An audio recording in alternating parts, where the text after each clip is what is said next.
Залуу зохион бүтээгч 2013 эрхэм үзэгч та бүхэнд ээлжид дугаараа хүрэхэд бэлэн болж байна. Ерөнхий ивент итгэгч шин бүтээл шилдэг санаа шийдлийг дэмжин хөгжүүлэгч Newcom Group. За ингээд өнөөдрийнхаа энэ бүтээлийг яг одоо бидний урд байгаа бүтээлийг тайлбарлах зохион бүтээгчгээ залъя. Энэ бол Хуанган тайзан дээр урж байна. Нэгдүгээр шатанд яригджсэн тэр яриаг дээр босоод хүрэх гээд байна л та. Яагаад гэвэл нэгдүгээр шатанд одоо 100% хэдэн ширхгийг хийсэн гэлээ? Баруун аймагт 100 гарантаа хийгээ зартсан тий. Хүмүүс хийгээд чинийхийг дуурайлах гэсэн дуурайлгацсан тий. Тэгээ ер нь бол үр дүнгээ өгсөн тосоо ялгыг айргаа хийгээд ингээд ярьсан тийм ээ. Тэгээд хоёрдугаар шатанд бид нэр бүгдээрээ одоо айргны хөрөнгө эсхий эсвэл одоо сүүнээс тос ялгаж авъя гэсэн туршилт хий гэж ярьсан тийм ээ. Одоо бидний саунд юу байгаа вэ? Одоо энэ дээр ус байгаа. Одоо бид нар уснаас тоос айрг бүгдийг хийн заяа харж. Зохион бүтээгчд юу хийдээ харж. Зүг. Тий. Хонгана. Гэхдээ зүгээр нэг механизмыг харуулж байгаа байхгүй юу? Бас нэг зүйл байна л да. Одоо энэ сав маань ингээд тув тунгалаг байсан бол процессыг ингээд хамаар байна л да. Ингээд усан дээр штэ. Бид нэр харахгүй штэ. Бичлэг байгаа тий. Бичлэгийг харъя. Яг одоо 30 литрийн савнд туршилт хийсэн. Тэрийг нөгөө айргийг одоо бүлж нийт шингэнийг эргэлдүүлэх хугацаа байхгүй. Сая өсрөөл нэг 10 секунд тоосд 30 литрийн шингэнийг 10 секунд эргүүлж байна. Одоо энэ ингээд усан шавхчихж байгаа ингээд дээшээ сорсор байгаа.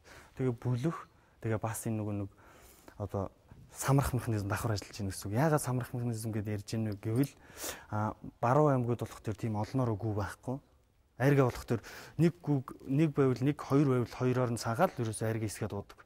Тэр нь юу вэ гэвэл тэд нэр шангаараа самраад байдаг байхгүй. Тэр чинь тасралтгүй ингээ удаан самрах чинь өнгөн шаргалтаад амттай болоод бүр бүрснээс ч илүү амттай болцсон байдаг. Тэгээд ууж байгаа байхгүй. Тэр одоо ер нь багаас нах болоод том ерөөсөө жижиг гэлтгүүл ажиллах тийм л юм байгаа юм л да. Тэгээд тос ялгана гэж байгаа. Тос ялгахад хүн нэг гараараа бүлэхэд бол өдөрт 2 цаг, багтаа 2 цаг дээш байгаа. Энийг залгах юм бол 20-30 минутанд төлнө. Хүний хөдөлмөр хөнгөвчлсөн энгийн зардал багт, өртөг багтаа. Нэгдүгээр шатандаа болох тэрийн цагаан улаан давхар эргэж ирсэн. Ингэхдээ нэг цагаан улаан давхар эрэхтэр энэ савн дотор байгаа хэдэн литр шингэн байна тэр чигээр нь л эргүүлээдсэн. Энэ цагаан улаан жиргэжсэн дотор талын далбаан ч гэсэн давхар эргэжсэн. Одоо болох тэр энийг нь хөдлөхгүй болгосон.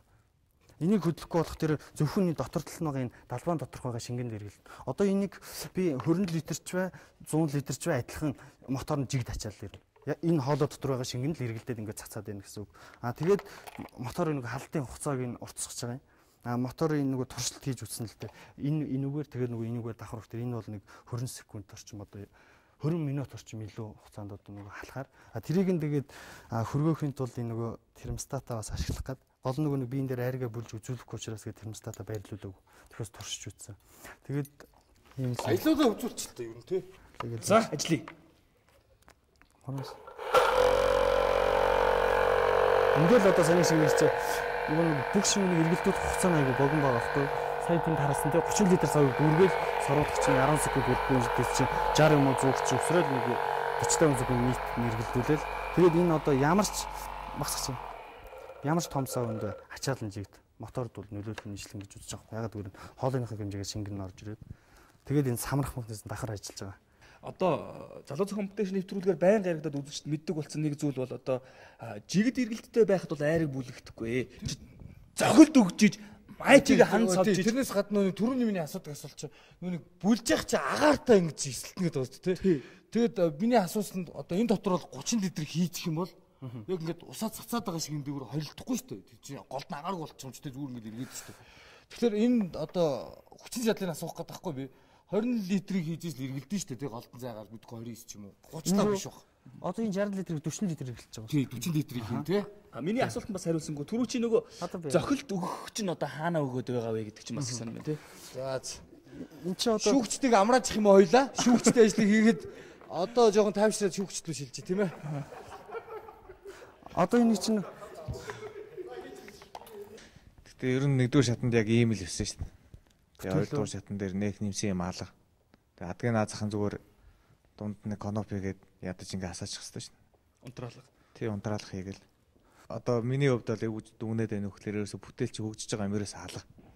Миний хувьд бол нэлээд хөгжсөн юм уу? Тий. Чи зөвхөн өөрийнхөө нүдээр хараад хүний өгсөн заавар зөвлөгөөг чи өөртөө тусаж авахгүй шүү дээ. Зохион бүтээгч хүн бол тэр болгоныг тусгаж яаж эндээс алдаа оноо нь юу вэ нүү? Тэн дээр дүнэлт хийж цаашаа хөгжиж штт. Тэгэхгүй чи ганцхан өөрийнхөө орол энэ болж ийн тэгээд ингээл өөртөө дүнэлт хийгээл яваад гэж байна л да. Тэгэхээр наад одоо байгаа наад сүүч нь бол яг энэний үед болохоор агаар бас л дандаа л ер нь ядмаг явагдана л гэсэн үг. Эсэлтийн процесс тийм ээ. Нэгдүгээр тийм нь, хоёрдугаарт яг нөгөө эргэлтийн хэсгийг чи нөгөө өмнө байсан нөгөө далбангаар ороод ирсэн байна л да. Наадах чинь олон байхаараа ганцхан хүчтэй сорно гэсэн үг бас биш шүү дээ. Тэ? Налуу цохилтын хэсгийн тэр налуу чинь бас нөлөөлж ил байгаа байхгүй. А гэхдээ чиний өмнөх хийц бол шүү дээ гадаргуутаа синсмен цуг ир гэж хэлсэн. Одоо энийг тэр яг чиглэлтэй болсон юм те. Би тэр үе чамд бас хэлж ийсэн. Яг чиний энэний эсэргээр харин гаднах нь бол биш. Одоо тэр хийц рүү эргөө орцсон байна л да. Энэ чинь мөнхийн удаан ажиллахгүй шүү дээ. Дээдл нь бол энэ одоо айраг гэх юм бол 2 цагаас дээш ихнэрэг ажиллаад тэр исчихнэ. Эсвэл тосоо ялгачихна. Тийм учраас тэгтлээ амар халт бол үүсэхгүй л гэж тооцоод. Гэтэ бид нар бол одоо хийцэн байгаа айрагны хийцүүдээс энийгээ давуу талын тал гаргаж авах гэдэг байгаа шүү дээ. Тийм биз дээ. Тэгэхээр тэрэндээ сул тал байхгүй л ах хэвээр гэж би хэлэх гээд юм л да. Бид нэр за айрга бүлгээ болъё гэхэд тос ялгаж авах бол бүрэн боломжтой байсан тийм ээ. Яаж ялгах юм уу гэж тосч юунаас мэдэхгүй шүү дээ. Харж Чи яагаад надад шалгалт авахгүй. Нэгдүгээр шатан дээр нэг тохирсон барьсан бол байгаа юм шүү дээ. Вон ганц амлсан юм шиг те. Таргаар би тус гаргаж үзүүлээ яаж гэдэг юм уу те. Яг бодвол нэг амс юм байсан боддоо би ус авчихгүй гэдэг. Гэхдээ би яг тараг авчрыг гэсэн чинь энэ өдөр таргийн гол нэг юм болоод механизмыг харуулж чадсан учраас би таргийн бол ялгаж тийм учраас одоо хэлж чадахгүй байхгүй хүмүүс бид нар туршиж чадахгүй байгаа байхгүй хоног ойлгож байна. Яг бүр ажиллагаа одоо яг ингээд харин энэ зүгээс цагаад нь яг хүнд болсонгүй. Яг айраг хэсэг процессыг чи ихлээ сайн унших үү миний дөө. Зөндөө олон материал байгаа. Энэ дээр Оросууд эрдэмтдийн бичсэн материалж байгаа, манай Монгол эрдэмтдийн хийсэн материалж байгаа. Болохгүй хөдөөж ахын сургуулийн яг энэ талаар чи бүр доктор зэрэг цол хамгаалсан юм байна. Одоо чамаас өмнө өчтөр орж исэн хүмүүс айраг бүлэхэд ямар процесс болж байгааг бид нарт болон ширхэг сан дотор харуулсан. Тэндээ зохилтын хүчнүүд шаал өрөөс учраас би бол одоо наатхан дээр ч юм бол ямар ч байсан манай монголчуудын нийтлэг уудаг тэр айраг бол эсгэд бол хэцүү л гэж бодож байна. Шүүгч баталгаал нэхэд энэ та нарыг одоо ямар зохион бүтээч туурс оргоод ийм итгэлэг болж гэр гэж хэлсэн нэг улаан гэр нэ. Хоёр улаан болчихсон. Нэг ногоон.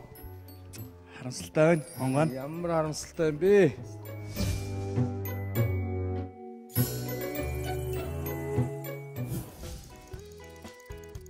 Ерөнхий ивент тэтгэгч шинэ бүтээл шилдэг санаа шийдлийг дэмжин хөгжүүлэгч Newcom Group.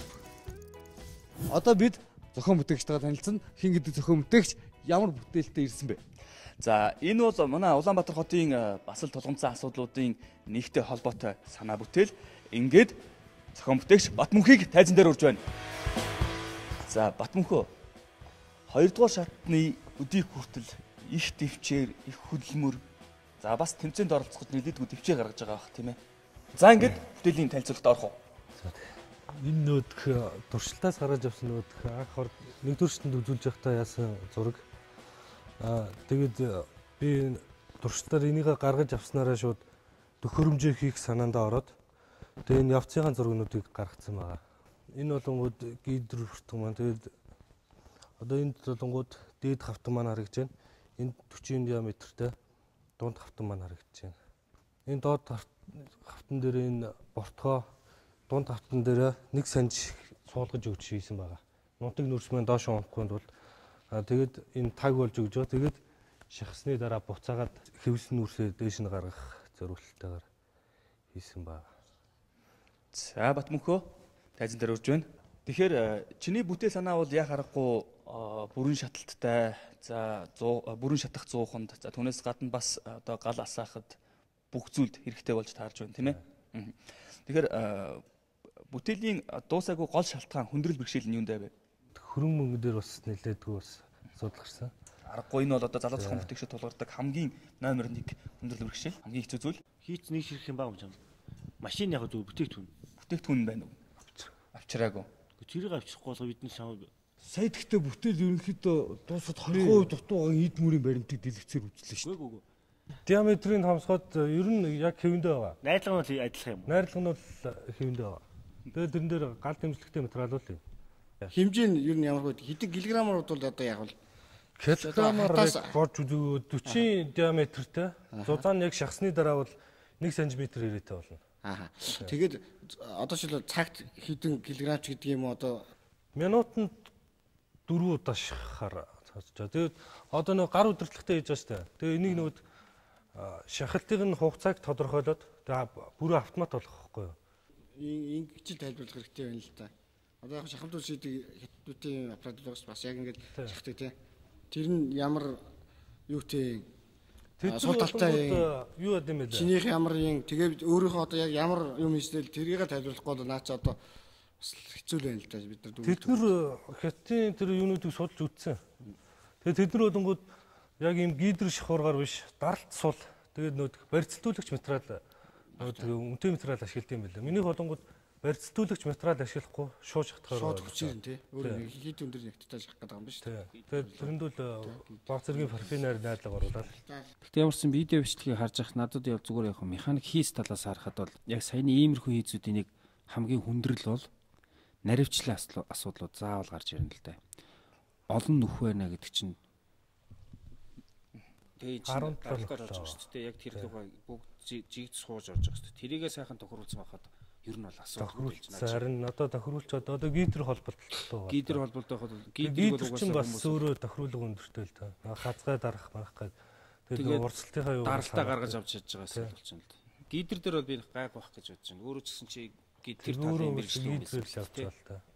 Манай залуу зохион бүтээгчд орж ирж байгаа залуучууд ирээдүйн ажил мэргэжлээ сонгох, за ирээдүйн бас жижиг дунд үйлдвэрлэлдээ өөрсдийн хувь нэмрийг оруулах, залуу зохион бүтээгчээс юм сурах зорилготой орж ирж байгаа тийм ээ. Заримийнх нь бүр амьдралтай ч холбоотой байгаа. Тэгэхээр энэ бүх зүйлүүд бас одоо чиний бүтээлтэй холбоотой юу гэж асуух гэдэг юм л да. Юу гэхээр би бол одоо бизнес эрхлэх зорилготой байна. Энэнгээрээ бас амьдралаа бас залгуулмаар байна. Эсвэл энэ бүтээлээ түгээснээр ийм зүйл хиймээр байна гэд хэлээч. Энэ зүйлийг нэг түгээснээр манай Монгол улс хамгийн өндөрлөлтөд модны асуудлыг шийдэж байгаа байхгүй. Одоо өвлийн нөхцөлд айл болгол нүүрс төлж байгаа. Тэгээд тэрийг заавал мод төлөхгүйгээр асаадаг болгоё гэсэн зорилт маань дээр. Миний гаргаж байгаа нэг асаалт нь 10-аас 15 ширхэг орно. Тэгээд нэг ширхэгийн үн 40-с 50 төгрөгтэй гарна гэж тооцсон. Нэг өөрөө судалгаа диплом байсан болохоор бүхэл юм хийсэлтэй. Үйлдвэрлэлд нэвтрүүлэхийн тулд чи бас одоо ирээдүйд чадах бүхнээ хийх нь байна. Манай одоо шинжилгээ ухааны технологийн сургуулийн механик инженерийн сургуулийн багш Бацуу хөшөө. Тэр багштаа бас баярлаа гэж хэлээ. Над зөндөө их тусал дэмжсэн. Тэгээд усын хурлын гишүүн зөрөгтэй над хөрөнгө оруулалт хийж өгсөн байгаа. Тэгээд одоо хөрөнгө оруулалт шийдэгдсэн юм чинь миний бүтээл удахгүй цов болох хаа. Амжилт хүсье. За. Гэрэл ямар ч ассан байсан үйлдвэр бол цаашаа байгуулагдах юм байна тий. За. Ирээдүйн ажил хөдөлмөрлөлт чинь амжилт хүсье. Ингээд шүүгчдийн шийдвэр гэрэл. Шатрахгүй наатахаа ер нь бол явуулаарай. Нэг ногоон. Нэг улаан. Манайхад үзэсгэлэн гарна шүү дээ. Тий. Үзэсгэлэн дээр хийсэн бүтээгдэхүүнээ. Яг бүтээгдэхүүнээ энэ машин машинаас бүтээгдэхүүнээ л юм уу? Зөөж чадахгүй бах тийм үү? Тэр машин ч өөрөө өгсрөхлаар бараг тонн гарan болно гэж тооцсон байна. За яг бичлэгийг авчираад бүтээгдэхүүнээ авчираад тэгээд хэрэглэгчдэд үзүүлэх цаа. Тэгээ яг үзэсгэлэн дээр амжаад үнэхээр сайн бүтээл хийгүүд ирвэл 3 дугаар шатанд нь оруулъя заа. Тэгэхээр би ингэж ойлголоо л доо. Одоо тэнд ямар нэг гэрэл асахгүй бах тийм үү? Яг 3 дугаар шатнаас өмнө зохиогдох манай үзэсгэлэн дээр бүтээлүүдийн үзэсгэлэн дээр Батмөнхийн маань төхөөрөмжний 1-р дүрс бичлэг байх хэрэгтэй тийм үү? Үр хэмжээр яг яаж ажиллаж байгаа. 2-дугаарт тэр үзэсгэлэнд оролцож байгаа, ирж сонирхож байгаа үзэгчдэд зориулаад хийсэн бүтээгдэхүүн авчирч тэгээд тэнд тэрвээ болох юм бол ногоон карт авна гэсэн үг үү? Тэгэх юм бол 3 дугаар шатанд орж ирэх эрхтэй болно л гэсэн. Нөхцөлтэй болох гэдэг шүү дээ. Би зүйлсэнтэйс ялгаагүй юм шүү. Угаасаа л энд ямар ч гэрэл асан энэ үйлдвэр байгуулагдах байсан юм чинь яг энэ нэрчээр үргэлжлүүлж ажиллаад үзэсгэлэн дээр үржээд нотлоод ногоон карт авах гэсэн санал мөн үү? Мөн. Тэгээд гэрэл асах ёстой юм чинь нөхцөлтэй гэсэн үг шүү дээ. Заяа. Нөхцөлтэй ногоон заяа. Амжилт хүсье. Баяртай.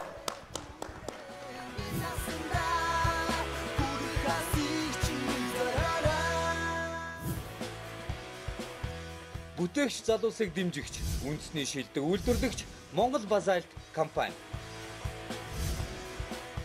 Залуу зохион бүтээгч 2013 олон улсын уралдаанд үргэлжилж байгаа үзэгч та бүхэн Монголын үндэсний олон нийтийн телевизийн хамгийн олон үзэгчтэй нэвтрүүлгийг үзэж байна.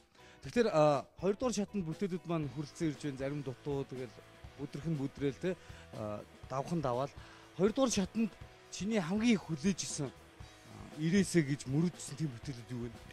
Миний хамгийн ихээр хүлээж исэн бүтээл бол 1-р морины явдлыг загварчилсан санал болгосон бүтээл байлаа. 2-р Оросын албаны улсын бороо тусаас оролцсон хөгжлийн бэрхшээлтэй хүн зориулсан гар байлаа. 3-р Танай Импекс багийнхны бүтээл буюу хогийн савыг одоо ачих төхөөрөмж за түүгээр зогсох Улаанбаатар хотыг гэр хорооллыг хогноос нь салгах энэ бүтээл байсан юм. Энэ бүтээл хүлээсний одоо эцэст гэх юм уу да хүлээлтийг маань одоо төсөөллийг Мөнхбаатарын мөрөөдлийг биелүүлсэн байна. За мөрөөдлийг биелүүлсэн. Мөнхбаатарын 3 дахь мөрөөдлийг биелүүлсэн Танай Импекс компани оролцуулж байгаа залуу зохион бүтээгч уралдаанд оролцуулж байгаа багийг тайзнаа өрөө. Энд ашрамт хэлэхэд Танай Импекс компани өнгөрсөн жил манай нэвтрүүлгийн ивент төчээр оролцож байсан. Танай Импекс багийнхныг тайзан дээр бүгд хамтаа ухтаа авцгаая. За сайн байна залуучуудаа. Сайн. За хамгийн ихний асуулт. Бүтээл бол их нүсэр өргөн цар хүрээ хамарсан, олон хүмүүсийг хамарсан, их зарлаар бүтсэн. За их ч хүч хөдөлмөр авсан. Тэгэхээр оролцогчд маань янз бүрийн тоол хийж байна л да. Жишээ нь манай нүүдлийн сарвч бол одоогийн байдлаар 3 орчим 2 сая гаруй төгрөг зарцуулсан юм гэж байна. Та бүхний бүтээлд хэдийн хэмжээний хөрөнгө оруулалт шаардагдсан бэ? Нийтдээ ажлын үнсийг нэмээгүй 6 сая төгрөг болсон байна. Яг энэ нь болохоор их хүнтэй тусч байгаа ч гэсэн юу л юм л да. Тухайн хүн ачигч гэдэг үедээ бид нар ачигчийн үнийг ажлын хүн хөвчлээ те. Тухайн юунуудыг янзлаг. Тэрнээс бол яг за нэг ачигч одоо бид нар хотогчлолтын компаниудад явж үзэхэд нэг машинд 2 ачигчж явд юм байлээ л те. Тэгээ хоёулаа хүнд нөхцөл хийж явдаг, хүнд ажиллаж явдаг. Тэгээ яг цалингаар нь тооцоод үзэхэд тэр хүн 6 сарын салин нь болохоор 600 мянга авлаа гэхэд те сарын цалин гэхэд бол тэр хүний нэг жилийн цалин гэж бодож байгаа байхгүй.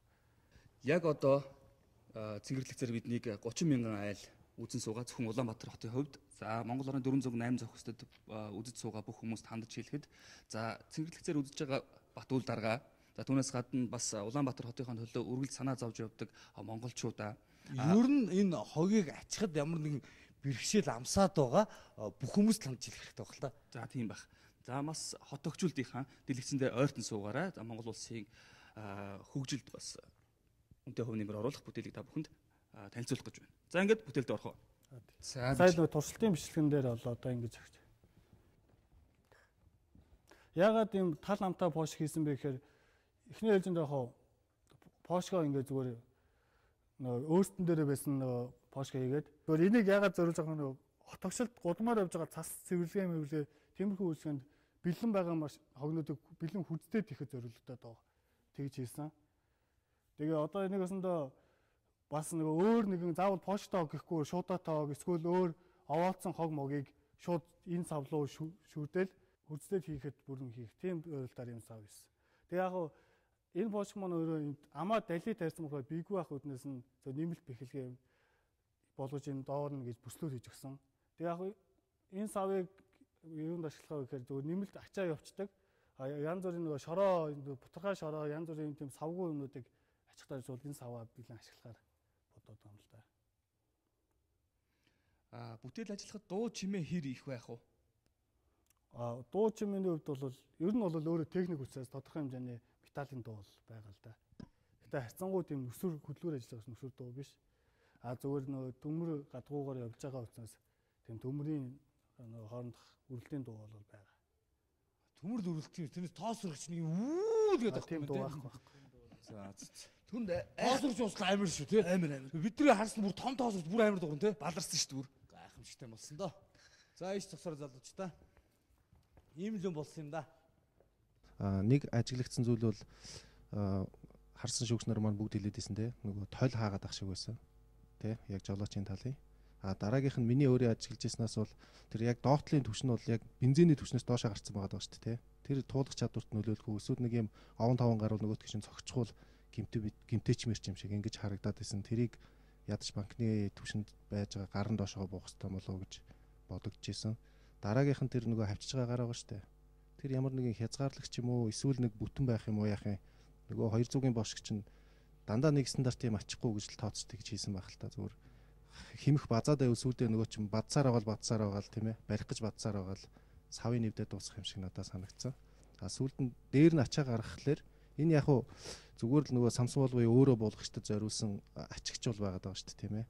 Яг уу ер нь бол тэгэл нэг газар ингээл овоолол ахлаар дээр гарсан ачаа чинь яаж тарах вүлээ? Тэртэл дээр бас нэг хүн гарч тэрийг тараах уу, яах уу? Цор ачигчгүй явж болохгүй гэж байгаа юм л да. Ягаад бол жолооч бол жолоочоо хийн, ачигч бол ачигчаа. Яваад нөгөө ачигч маань өөрөө хоёр явдаг гэсэн. Одоо энэ машин дээр бол хоёр ачигч, хотогчлолтоос бол хоёр ачигч томилогдож явдаг юм билээ. Байнгын жолооч нь. Тэгээд хотогчлолтын энэ төр баазын хүмүүс нь ч гэсэн өөрсдөө энэ машин дээр бол заавал жолооч явна. Тэгээд дахиад нэг туслах ачигч явж явдаг юм. Тэгэхээр нэг ачигчийг бол хангалттай хөнгөлцөж олно. Сэгсэрч болох уу? Болно. Тэгээд бид нар яг нөгөө бас нэг тэр уртаага шалтгаан нь болохоор бид нар яг нөгөө машина 7 хоногийн өмнө авсан. Тэгээ яг 7 хоногийн өмнө бид нар бол яг машиныхын хэмжээс эндрийгээс машин маань тодорхой бусайсан болохоор яг тодорхой агшинд бол яг тийсэн бүтээлээ шууд тавьсан л да тааруулаад. Яг дараагийн шатанда угаасаа яг тэгээ олон бүтээл болоод хийгдэх учраас бол нэмэлт юмнууд бас хийж болно л да. Тэр юуг угаасаа өндөрлөх талаас бас ярьсан л да.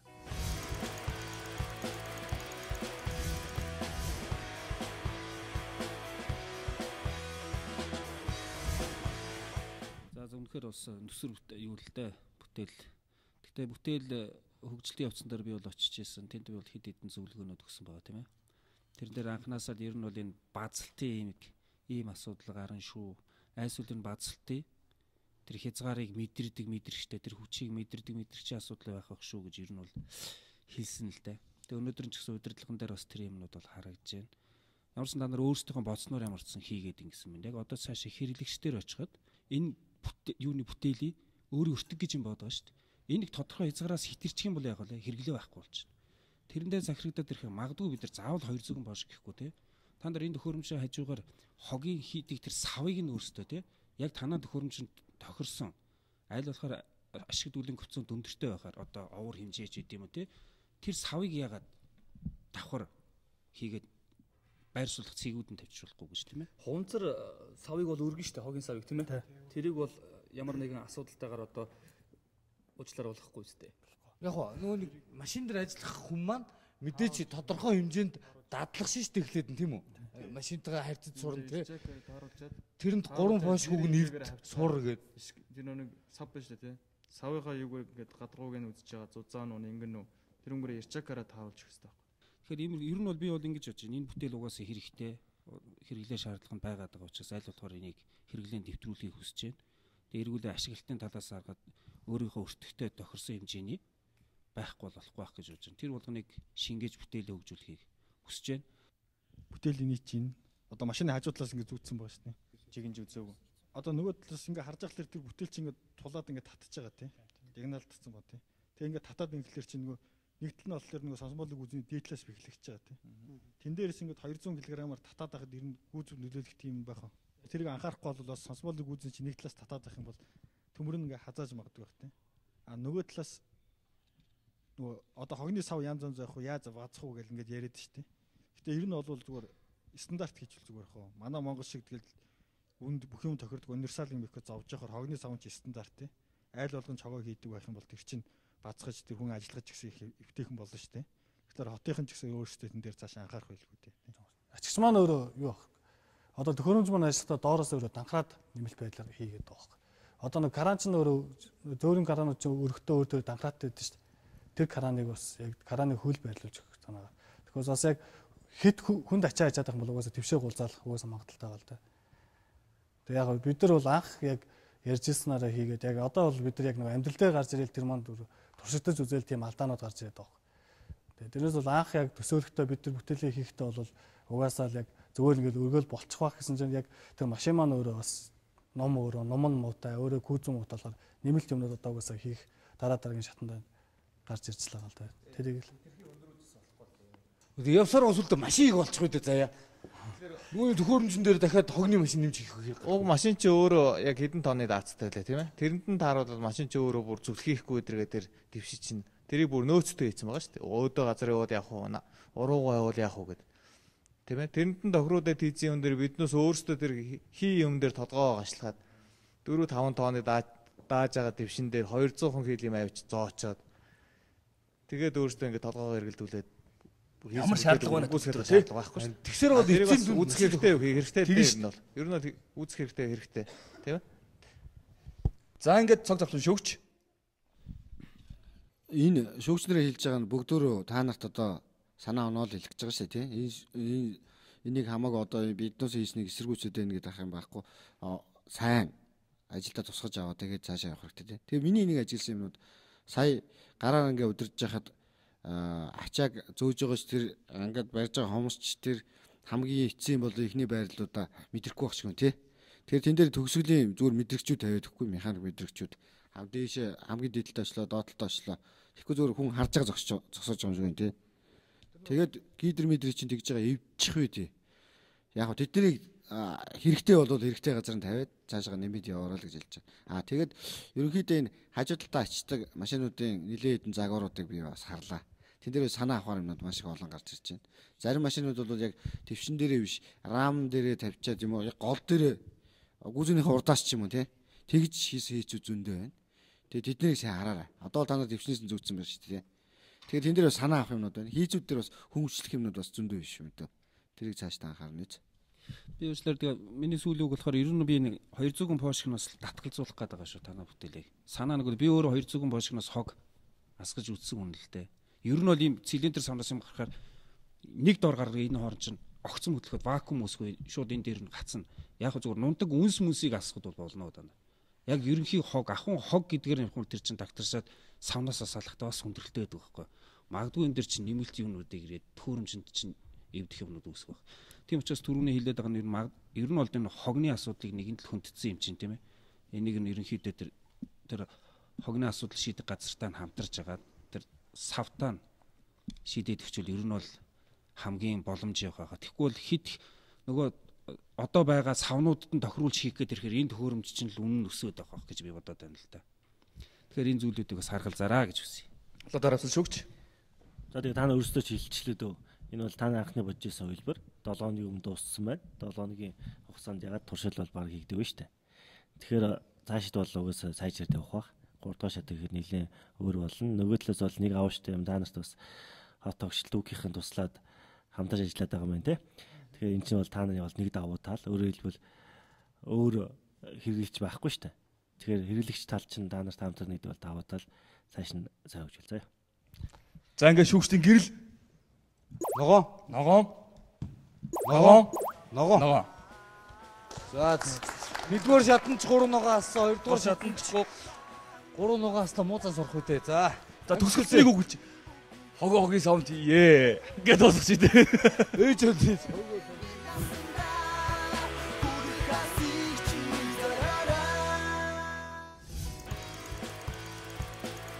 Ерөнхий ивент итгэгч шинэ бүтээл шилдэг санаа шийдлийг дэмжин хөгжүүлэгч Newcom Group.